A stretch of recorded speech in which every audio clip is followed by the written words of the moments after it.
Hello everyone, स्वागत है आपका स्टोरी कॉमर्स। इसमें हम क्लास 11 बिजनेस स्टडीज का चैप्टर सेकंड पढ़ रहे थे, जो है आपका फॉर्म्स ऑफ बिजनेस ऑर्गेनाइजेशन। उसमें मैं आपके साथ जो मैंने अभी लास्ट वीडियो में टॉपिक डिस्कस किया था वो है आपका ज्वाइंट स्टॉक कंपनी। हमने जाना था कि कंपनी क्या होती है, उसके मेरिट्स क्या है, डीमेरिट्स क्या है, ये सब कुछ हमने जाना था। तो देखो, जो कंपनी है आपकी, उसको हम दो तरीके से क्लासीफाई कर सकते हैं। पहली आपकी प्राइवेट कंपनी है, दूसरी आपकी पब्लिक कंपनी है। मतलब हमें एनसीईआरटी में इस तरीके से दे रखा है। वैसे तो हम क्लासिफिकेशन और भी कैटेगरीज में कर सकते हैं, बट एनसीईआरटी में हमें प्राइवेट और पब्लिक कंपनी के बारे में दे रखा है, तो हम इसलिए इन्हीं दो कंपनियों को पढ़ेंगे कि कंपनी आपकी प्राइवेट और पब्लिक करके इन्होंने हमें दे रखा है। तो पहले स्टार्ट करते हैं आपके हम प्राइवेट कंपनी से। ठीक है, देखो, प्राइवेट कंपनी आपकी एक ऐसी कंपनी होती है जिसको प्राइवेटली हेल्ड किया जाता है। ठीक है, जो उसके ओनर क्या होगा, प्राइवेटली हेल्ड किया जाता है, स्मॉल ग्रुप ऑफ पीपल। और ये पब्लिक को इनवाइट नहीं करती है शेयर्स को सब्सक्राइब करने के लिए, और यहाँ रेस्ट्रिक्शन होती है शेयर के ट्रांसफर पे। तो वो आपकी क्या होती है, प्राइवेट कंपनी। प्राइवेट कंपनी एक ऐसी कंपनी है जो प्राइवेटली हेल्प की जाती है एक स्मॉल ग्रुप ऑफ लोगों के द्वारा, और ये आम पब्लिक को इनवाइट नहीं कर रही है सब्सक्राइब करने के लिए शेयर्स को। और यहाँ रेस्ट्रिक्शन होती है किस पे, शेयर के ट्रांसफर करने में। ठीक है, तो वो होती है आपकी प्राइवेट कंपनी।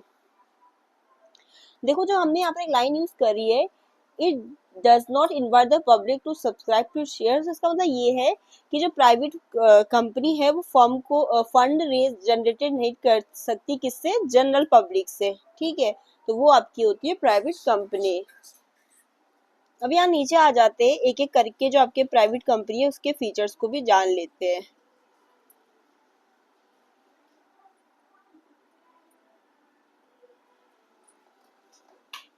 तो देखो, जो प्राइवेट कंपनी है उसमें मिनिमम कितने मेंबर चाहिए होते हैं, कम से कम 2 मेंबर चाहिए होते हैं। किसमें, आपके प्राइवेट कंपनी में। तो मिनिमम कम से कम जो मेंबर्स है, सदस्य होने चाहिए, वो 2 होने चाहिए। फिर जो प्राइवेट कंपनी में मैक्सिमम सदस्य है वो कितने हो सकते हैं, आपके 200 हो सकते हैं।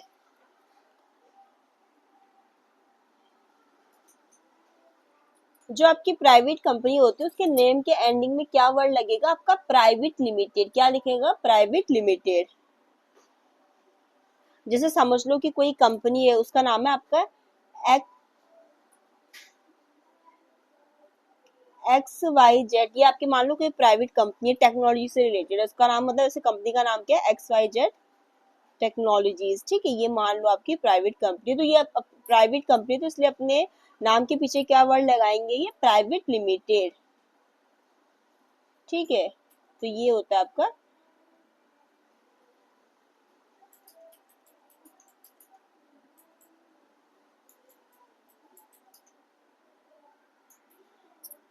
फिर है नो पब्लिक इन्विटेशन। 4 पॉइंट क्या है फीचर्स में, नो पब्लिक इन्विटेशन। तो इसका मतलब यही है, हमने जैसे उसके मीनिंग में पढ़ा था कि प्राइवेट कंपनी जो है शेयर्स मतलब पब्लिक को इनवाइट नहीं करती शेयर्स को सब्सक्राइब करने के लिए। तो वही है कि इनवाइट नहीं करती जनरल पब्लिक को कि हमारे शेयर्स डिवेंचर्स खरीदो। तो ये इसका फीचर्स है। फिर यहाँ एक तो रेस्ट्रिक्शन होती है किसके, उसमें, शेयर्स के ट्रांसफर में।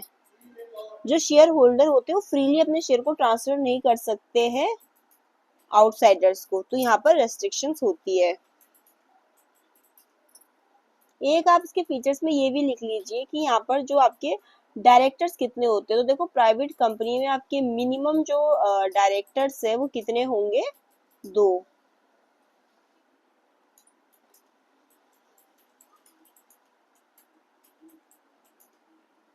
अब देखो यहाँ पर क्या होता है कि जो आपका प्राइवेट कंपनी होती है उनको प्रोस्पेक्टस जो होता है उसकी रिक्वायरमेंट नहीं होती है। क्यों नहीं होती, क्योंकि वो आम जनता को शेयर सब्सक्राइब करने के लिए बुला ही नहीं रहे, तो उनको प्रोस्पेक्टस की रिक्वायरमेंट भी नहीं होती है। तो यहाँ पर लिखो, नो रिक्वायरमेंट ऑफ प्रोस्पेक्टस।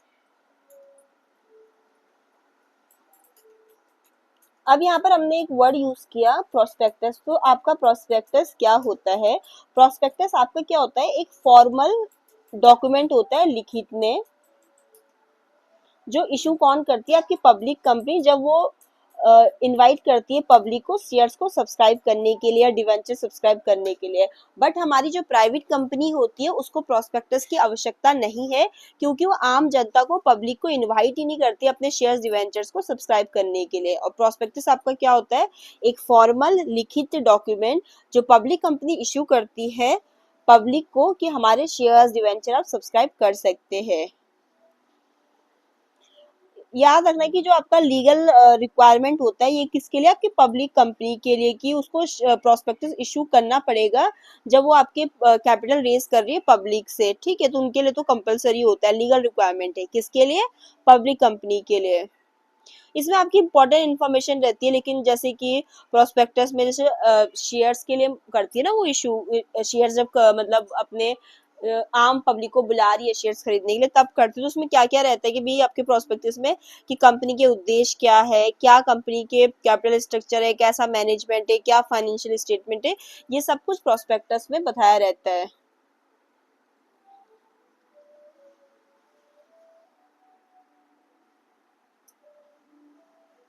फिर जैसे कंपनी का होता है तो इसके पास भी ये फीचर्स है कि सेपरेट लीगल एंटिटी, मतलब सेपरेट लीगल एंटिटी से जो हमने पढ़ा था वही है सेम इसमें, कि जो कंपनी है उसकी अपने ओनर से अलग पहचान है। वो अपने नाम पे कंपनी खुद प्रॉपर्टी खरीद सकती है, कोई कंपनी पे केस कर सकता है, कंपनी भी कर सकती है। तो कंपनी की अपने ओनर से अलग पहचान है। ऐसा नहीं कि जो कंपनी का ओनर है वही कंपनी है, कंपनी और कंपनी के ओनर में क्या है, सेपरेट लीगल एंटिटी। एक इसके फीचर्स में ये है आपका कि लेस लीगल फॉर्मेलिटीज, किसके कंपैरिजन में, पब्लिक कंपनी के कंपैरिजन में। कि जो आपकी अगर हम पब्लिक कंपनी से कंपेयर करें तो प्राइवेट कंपनी को का जो प्रोसीजर होता है थोड़ा सिंपल होता है, उनके लिए जो लीगल फॉर्मेलिटीज रेगुलेटरी रिक्वायरमेंट्स होती है वो कम होती है पब्लिक कंपनी के कंपैरिजन में। तो ये है आपका प्राइवेट कंपनी का मीनिंग और उसके फीचर्स। तो देखो इस वीडियो में हमने जाना कि जो हमारे को एनसीईआरटी बुक में भी देखा कि हमारी कंपनी को प्राइवेट पब्लिक में क्लासिफाई कर रखा है, जहाँ पर हमने जाना कि आपकी जो प्राइवेट कंपनी है वो क्या होती है, हमने ये जाना। तो हमने इस परिभाषा को जो पढ़ा मीनिंग को, तो उसमें यही था कि प्राइवेट कंपनी आपकी एक ऐसी कंपनी है जिसमें क्या होते हैं, कुछ आपके स्मॉल नंबर ऑफ जो पीपल है उनके द्वारा चलाई जाएगी, ठीक है। और ये मतलब आपको क्या करती है, ये आम जनता को मतलब इनवाइट नहीं करती है अपने शेयर्स को खरीदने के लिए, और अपने नाम के पीछे प्राइवेट लिमिटेड वर्ड जरूर लगाती है। फिर हमने इसके फीचर्स पढ़े, तो जिसमें हमने फीचर्स में जाना कि प्राइवेट कंपनी को मिनिमम 2 मेंबर चाहिए, मैक्सिमम 200 होता है, अपने नाम के एंड के पीछे प्राइवेट लिमिटेड लिखना होता है, पब्लिक को इनवाइट नहीं करती है शेयर्स खरीदने के लिए, शेयर ट्रांसफर पर रेस्ट्रिक्शन होती है, ठीक है, रोक होती है, डायरेक्टर्स 2 चाहिए होते हैं, प्राइवेट कंपनी को प्रोस्पेक्टस जारी करने की आवश्यकता नहीं होती है, क्योंकि वो आम जनता को पब्लिक को मतलब अपने शेयर्स खरीदने के लिए बुला ही नहीं रही, इनवाइट ही नहीं कर रही, तो उनको क्यों चाहिए होगा। फिर हमने पढ़ा कि उसकी सेपरेट लीगल एंटिटी होती है, ठीक है, कंपनी अलग है और उसके ओनर अलग है। और फिर हमने कहा कि इसमें जो आपकी कानूनी जो फॉर्मेलिटीज होती है, औपचारिकताएं होती है, वो कम होती है किसमें, आपके प्राइवेट कंपनी के केस में। अगर वीडियो पसंद आए तो प्लीज चैनल को लाइक शेयर सब्सक्राइब जरूर करें। Thanks for watching video.